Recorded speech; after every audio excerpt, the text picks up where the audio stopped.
Start कर रहे हैं। यहाँ से भारत के विभाजन का टॉपिक है, जो कि ये तीसरा वीडियो होगा इसका लेक्चर का।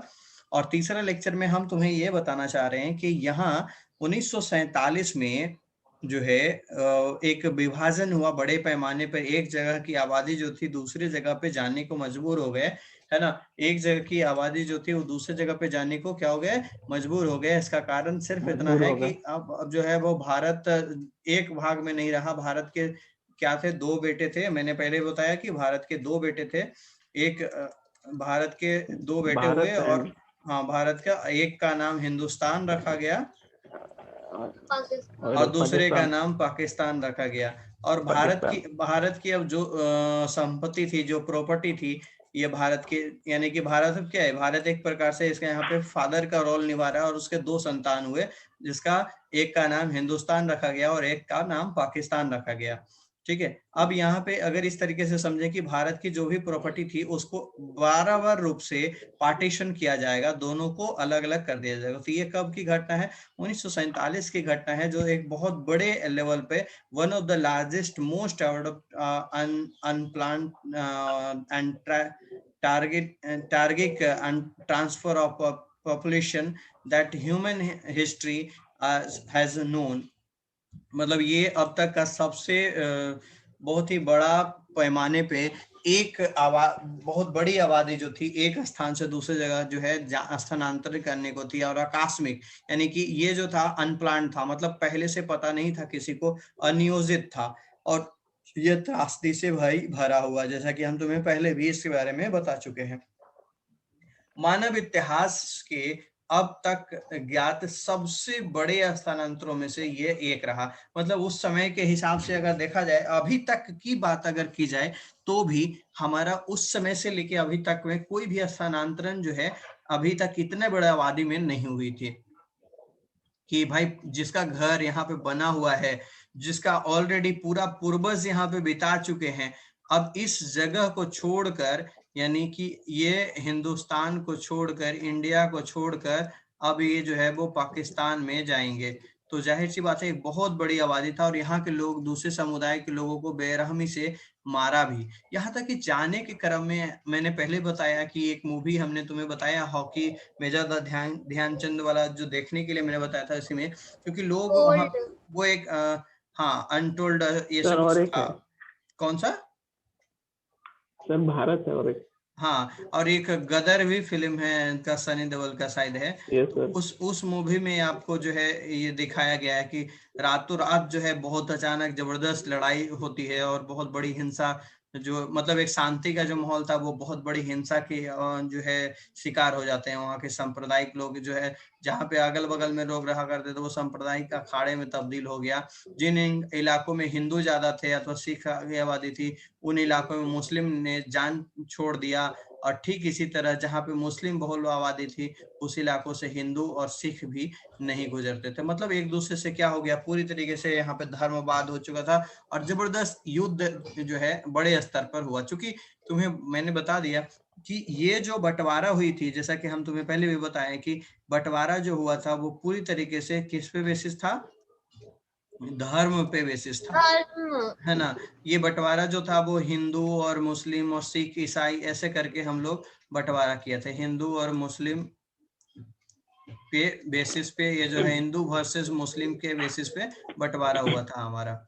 अब यहाँ पे है कि लोग अपना घर बार छोड़कर जाने को मजबूर हो गए। इसका कारण ये था कि भाई यहाँ पे जिसकी आबादी जहाँ पे कम थी, सपोज कि ये एक सेक्टर है, ये बड़ा आबादी है, और यहाँ पे हिंदू की जो जनसंख्या मात्र इतना है और बाकी में पूरा मुस्लिम भरा हुआ है, तो इसको यहाँ से लेफ्ट करना पड़ गया, ये जगह को जो छोड़ना पड़ गया, जैसे ये सारा था। तो इस तरीके से बना हुआ था। और उसके बाद फिर कि दोनों की तरफ से अल्पसंख्यक अपने घर से भाग खड़े हुए।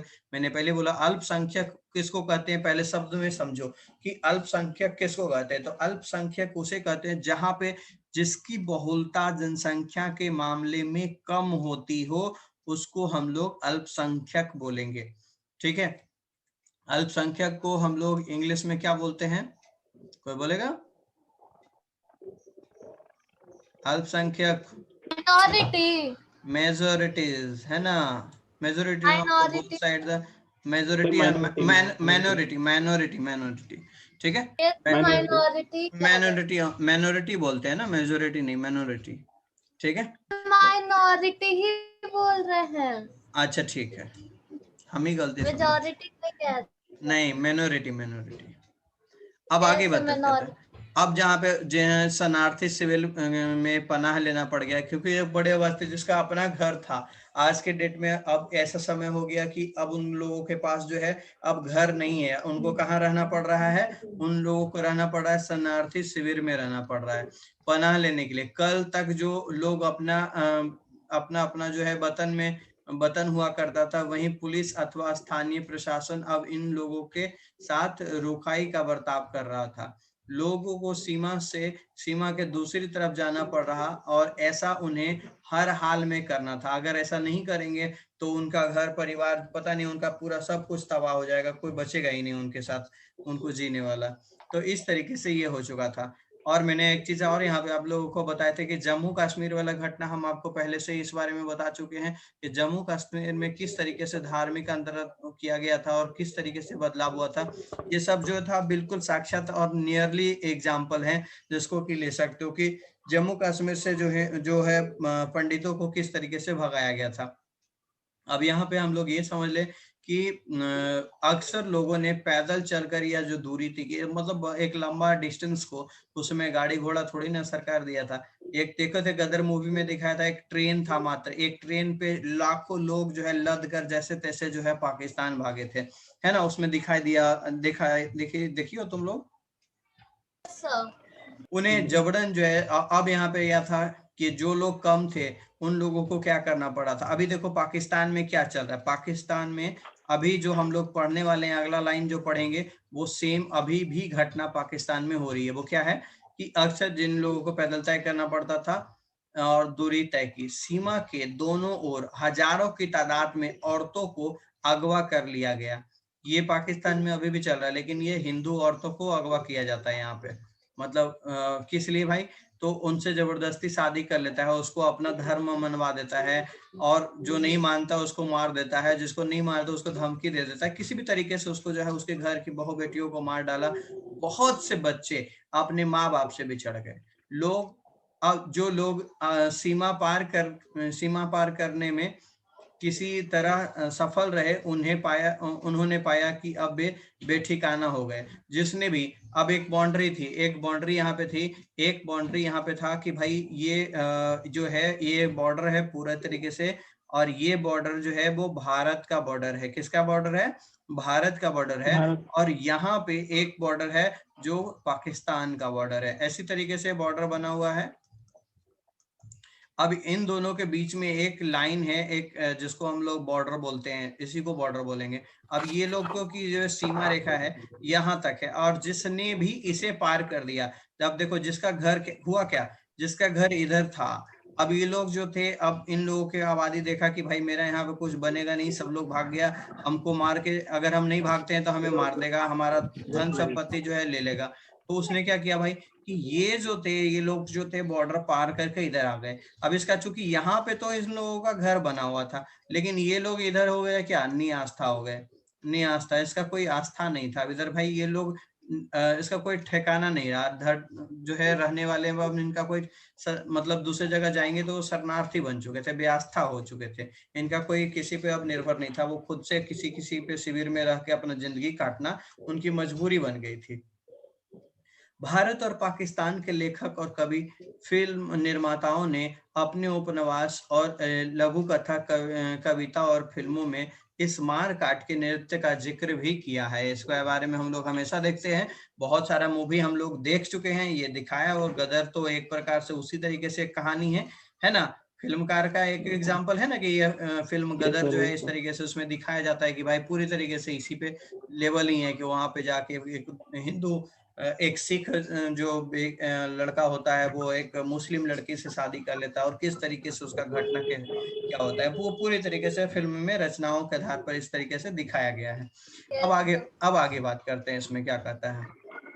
कहता है यहाँ पे देखिए कि परंपराओं की बंटवारा नहीं हुआ, यहाँ पे विभाजन के दो समुदाय जो अब तक पड़ोसी की भांति रहते आ रहे थे हिंसक अलगाव का शिकार हो चुके थे। अब मैंने यहाँ पे बता दिया। अब आगे यहाँ पे क्या था कि वित्तीय संपदा के साथ साथ टेबल कुर्सी। अब देखो क्या है, मैंने पहले ही यहाँ पे बताया है आप लोगों को बाबू कि जो भी घटनाएं घटी है उसमें मैंने तुम्हें एक चीज सबसे बढ़िया ऊपर में मैंने बताया, क्या बताया कि एक भारत है और इसके दो पुत्र हैं। मैं बार बार इसका चर्चा कर रहा हूं समझने के लिए कि एक हिंदुस्तान है और एक का पाकिस्तान नाम है। अभी इन दोनों में भारत के जितने भी प्रॉपर्टी थी वो प्रॉपर्टी को पूरी तरीके से इन दोनों में विभक्त किया गया। अब देखो किस तरीके का बंटवारा होता है। जैसे एक घर में बंटवारा होता है ना, एक घर में बंटवारा जो होता है वो किस तरीके से होता है, सारा टेबल कुर्सी टाइपराइटर मतलब उसमें जो कुछ भी होता है सब अपने में भाइयों में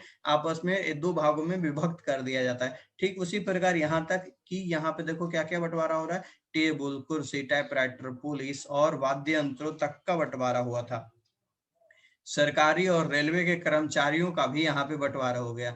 अब तक साथ साथ रहते आए दो समुदाय का यह एक हिंसक और भयावह विभाजन था। अनुमान किया जाता है कि विभाजन के कारण 80 लाख लोगों को अपना घर बार छोड़कर सीमा पार जाना पड़ा। विभाजन की हिंसा में तकरीबन 5 से 10 लाख लोगों ने अपनी जान गंवाई। कितनी जान गंवाई, कितने लोगों ने जान गंवाई यहाँ पे देखो, 10 लाख से मतलब 5 से 10 लाख। अब ये जो आंकड़ा है यहाँ पे विभाजन के क्रम में जो दिया गया, ये जो आंकड़ा यहाँ पे दिया हुआ अनुमानित किया जा रहा है, ये आंकड़े जो हैं इसमें कितने जो आंकड़े दिखाई जा रहे हैं, ये जो आंकड़े यहाँ पे 80 लाख लोगों को अपना घर बार छोड़कर सीमा पार जाना पड़ गया और विभाजन में तकरीबन 5 से 10 लाख लोगों को अपनी जान गंवानी पड़ गई। ये था सरकारी आंकड़ा, रियल में इससे कहीं ज्यादा होगा क्योंकि हर जगह जो है आपको पता ही है कि पत्रिकाओं में क्या होता है और रियलिज्म में क्या होता है, ये अच्छी तरीके से पता है आप सभी को। अब यहाँ पे एक और इसमें चर्चा जो किया गया था वो ये था कि प्रशासनिक मुश्किलों और वित्तीय कठिनाइयों के अतिरिक्त विभाजन के साथ कुछ और ज्यादा गहरे मुद्दे जुड़े हुए थे। जैसे कि भारत के नेता द्विराज सिद्धांत में यकीन नहीं करते थे। बहरहाल विभाजन तो धर्म के आधार पे ही हुआ। मैंने पहले ही बोला कि भारत का विभाजन किसके आधार पे, क्वेश्चन है ऑब्जेक्टिव पूछता है कि भारत का विभाजन किसके आधार पे हुआ। ये क्वेश्चन आप नोट डाउन कर सकते हो कि भारत का विभाजन किसके आधार पे हुआ था। तो ये था भारत का विभाजन जो हुआ था वो धर्म के आधार पे हुआ था। ठीक है, क्या इस वजह से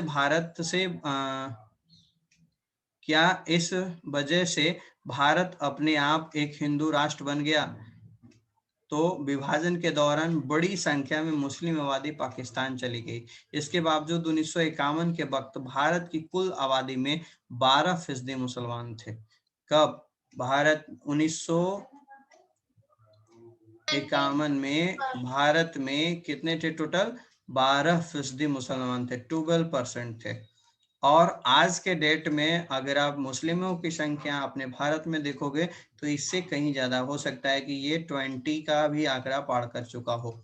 ठीक है, यानी 20-30 का भी आंकड़ा, 30 बोल दो इसको, 35 है, 35 हाँ, इतना 35 है। और तो बताओ ये आंकड़ा कितना जबरदस्त बढ़ा है हमारे यहाँ, दुगना तिगुना बढ़ चुका है। कब से? 1951। भाई कितना साल हुआ? 70 साल। अभी तक में अगर जोड़ दिया एक प्रकार से 70 साल हुआ ना। 71 है तो 70 ईयर हुआ ना। 51 से स्टार्ट हुआ, 21 तक जाएगा तो 70 साल ही होगी ना। तो 70 साल के लगभग में इतनी बड़ी आबादी जो है 12×36 3 गुना लगभग, मान लो इसके 3 गुना आबादी जो है अभी बढ़ चुका है 70 सालों में। अब आगे की बात करते हैं। ऐसे सवाल 36 होगा सर। हाँ क्या 36 हुआ, 35 हो गया ना, तो लगभग मैंने मान के चलो तो लगभग मैं लेकर चल रहा हूँ कि लगभग में अब जो आंकड़े इस हिसाब से तो ये क्या हो जाएगा? 35 पॉइंट समथिंग है। 35 समथिंग है ना बाबू। तो ये क्या हो गया? 12×36 लगभग में मान के चल सकते हैं कि नहीं कि ये जो है 3 गुना आबादी इसका बढ़ गया। Yes sir. 35। हाँ, अब भारत अपने मुसलमान नागरिकों तथा दूसरे धर्म अल्पसंख्यकों मसलन सिख, ईसाई, जैन धर्म, पारसी और यहूदियों के साथ क्या बर्ताव करे। बंटवारे के कारण हिंदू और मुसलमान के बीच तनाव पहले से ही कायम रहा था। आज यही वजह है कि देखो, ऐसा नहीं था कि पहले भी हिंदू मुस्लिम में पहले से लड़ाई था, पहले नहीं था। जब भारत आजाद हो रहा था उस वक्त इस तरीके की लड़ाई नहीं थी, बीच में थी। ये करवाने वाला भी लड़ाई हम लोग नहीं थे, हम लोग खुद से नहीं लड़े हैं। हम हिंदू लड़े ना ही मुस्लिम लड़े हमसे।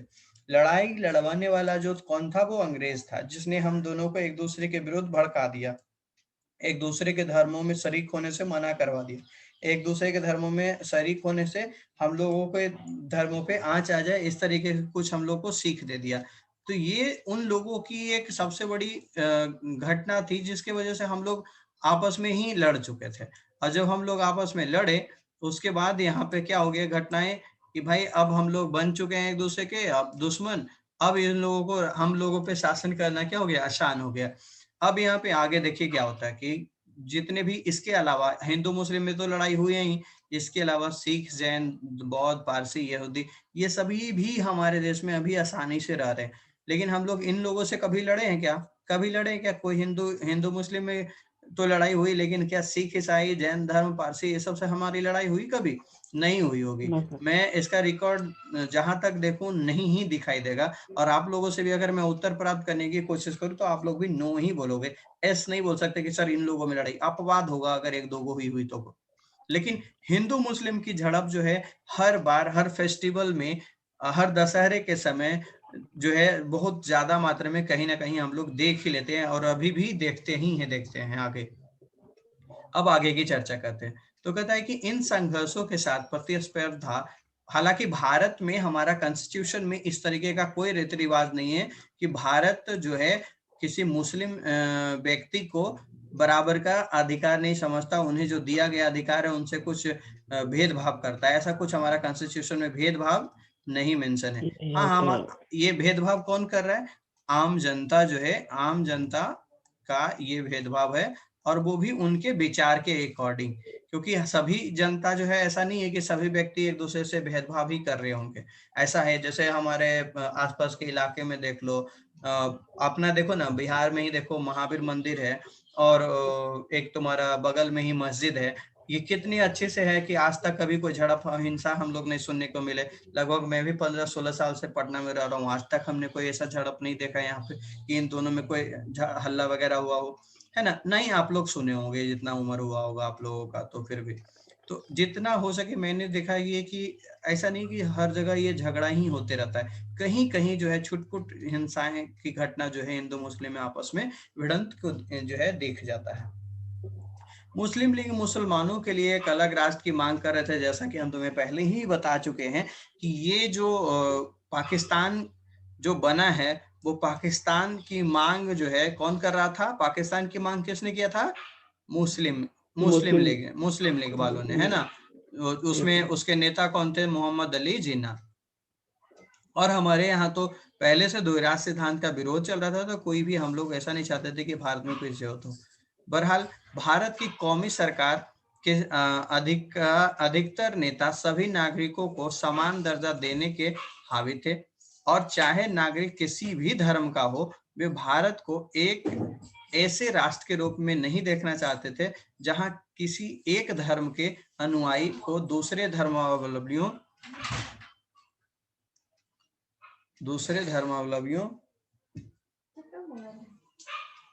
के ऊपर वरीयता दी जाए। अब यहाँ पे है कि किसी एक धर्म के विशेषियों के मुकाबले बाकियों को ही समझा जा सकता है। वे मानते थे कि नागरिक चाहे जिस धर्म को माने, उसका दर्जा बाकी नागरिकों के बराबर ही होना चाहिए। मैंने पहले बोला कि यहाँ पे है क्या, आपने यहाँ क्या है, हम लोग पढ़े हैं ना 11th क्लास में। 11th क्लास में आप म्यूट कर लो, अभी जिसका भी आवाज आ रहा है वो म्यूट कर लो। रोहित, हमने क्या पढ़ा है? हमने यही पढ़ा ना, जो धर्म वाला 11th क्लास का जो ये था, मैंने आपको बोला था धर्मवाद। म्यूट कर लो रोहित, म्यूट कर लो, आवाज सही से नहीं आ रहा। तो यहाँ पे हमने तुम्हें ये पढ़ाया था कि देखो सभी धर्मों को हमारे यहाँ ना, हमारे भारत में बराबर अधिकार, बराबर दर्जा दिया गया, इक्वल दिया गया है। यहाँ पे आप अपना धर्म का प्रचार करो तो कोई दिक्कत नहीं है, लेकिन किसी दूसरे धर्म को आप बुराई नहीं कर सकते। ये हमारी बातें जो है हम लोगों को पहले से बताया गया है, पहले से पता है। ये सारे हम लोग 11th क्लास में पढ़े हैं कि नहीं पढ़े? पढ़े हैं ना। अब कहता है कि धर्म को नहीं बनाना चाहिए, किसी भी धर्म को, और हमारे नेतागण धर्मनिरपेक्ष राज्य के आदर्श को के हिमायती थे। अभी पता है ना, सेक्युलर वर्ड एक आया था, सेक्युलर वर्ड तुम लोग सभी जानते होंगे। सेक्युलर पार्टी है हमारा, जैसे बोलेगा ये हमारा तो जदयू जो है वो सेक्युलर पार्टी है। तो सेक्युलर पार्टी मतलब क्या हो गया भाई? सभी धर्मों को मानने वाला। ऐसा नहीं कि किसी एक धर्म को वो मान रहा है, ठीक है। अब आगे हम लोग नेक्स्ट क्लास में जो हम लोग यहाँ पे ये भी पढ़ ही लेते हैं कि रजवाड़ों का थोड़ा बहुत विलय वगैरह के बारे में है, क्योंकि समय अभी सिर्फ 9 मिनट है बचे हुए से, तो इसमें भी हम लोग पढ़ लेते हैं। तो इसको पढ़ने के लिए हम बोलते हैं किसी एक को, कौन पढ़ेगा? रोहित पढ़ पाओगे? इंटीग्रेशन ऑफ ये प्रिंसली स्टेट, इसके बारे में पढ़ो जरा। हाँ पढ़ ले सर। आयुषी है क्या? आयुषी नहीं होता तो पढ़ लेती है। आयुषी पढ़ो। British India was divided into what were called the British Indian provinces and the princely states. The British Indian provinces were directly under the control under the control of British government. On the other hand, several large and small states ruled by princes, called the princely states, enjoyed some form of control over the internal affairs as long as they accepted British supremacy. This was called paramountcy.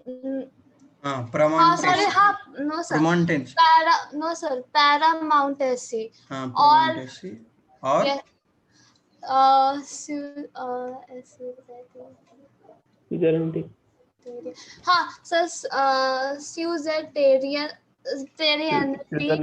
of the British Crown. Princely states covered 1/3 of the land area of the British Indian Empire, and 1 out of 4 Indians lived under princely rule. यहीं तक रोको, इसको ही समझाना था actually, क्योंकि इसके बाद जो है ना हम लोग नेक्स्ट डे पढ़ेंगे तो ज्यादा बढ़िया रहेगा, है ना। दिक्कत नहीं करना है, हम लोग के पास समय है अभी, और बहुत आसानी से रेगुलर अगर हम लोग आने लगे पढ़ने के लिए, और आप लोग भी इस तरीके से रेगुलर आ गए, मतलब कहने का है कि किसी भी तरीके से कोई सिलेबस नहीं छूटेगा, रेगुलर अगर पढ़ेंगे तब। अब यहाँ पे क्या है कि रजवाड़ों का विलय के बारे में हम लोग बात कर रहे थे। तो यहाँ पे देखो कहता है कि ब्रिटिश इंडिया 2 हिस्सों में था। हमने यहाँ पे पहले क्या पढ़ा था कि भाई भारत का 2 भागों में था, लेकिन यहाँ पे क्या है कि ब्रिटिश इंडिया ऑलरेडी 2 भागों में चल रहा था। कैसे काम कर रहा था वो, तो ऐसे समझो, एक तरफ वो ब्रिटिश इंडिया जो था वो क्या था, ब्रिटिश में ब्रिटिश प्रभुत्व वाले भारतीय प्रांत थे।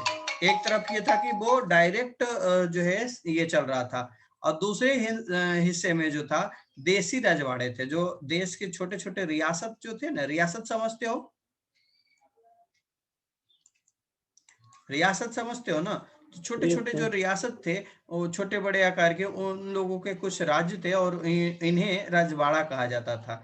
इन्हीं को रजवाड़ा कहा जाता। बोले रजवाड़ा किसे कहते थे, तो रजवाड़ा कहते थे कि जो भारतीय प्रांत में अंग्रेजों सरकार के सीधा नियंत्रण रखता था, लेकिन वो जो था कि दूसरी ओर छोटे छोटे आकार के जो कुछ और राज्य थे उन्हें रजवाड़ा कहते थे। जो उन राज्यों के जो मालिक हुआ करते थे उस पे जो है राजाओं का शासन था। और कहता है कि राजाओं ने ब्रिटिश राज्य की अधीनता या कहें कि सर्वोच्च सत्ता स्वीकार कर रखी थी, और इसके अंतर्गत वे अपने राज्य के घरेलू मामलों का शासन चलाते थे। अंग्रेजी प्रभुत्व के अंतर्गत आने वाले भारतीय साम्राज्य के 1/3 हिस्से में रजवाड़े कायम थे। कितना? 1/3। 1/3 हिस्सा ऐसा था जहां पे राजवाड़े लोग अपने ढंग से काम कर रहे थे। अब यहाँ पे कि प्रत्येक 4 भारतीयों में से एक किसी ना किसी राजवाड़े की प्रजा थी। प्रत्येक भारतीयों में से एक जो थे वो किसी न किसी तरीके से एक भारतीय राजवाड़े की प्रजा हुआ करते थे। समस्या क्या था इसके बारे में हम लोग चर्चा करेंगे, लेकिन इसका चर्चा हम लोग नेक्स्ट डे करेंगे कि इसका समस्या क्या था। समझ गए? हम लोग यहाँ तक सस्पेंस रखते हैं, नेक्स्ट डे इसके बारे में हम लोग पढ़ेंगे। इसका टॉपिक द प्रॉब्लम्स जो है हम लोग अगले क्लास में अगले वीडियो में पढ़ेंगे। और कोई दिक्कत किसी को?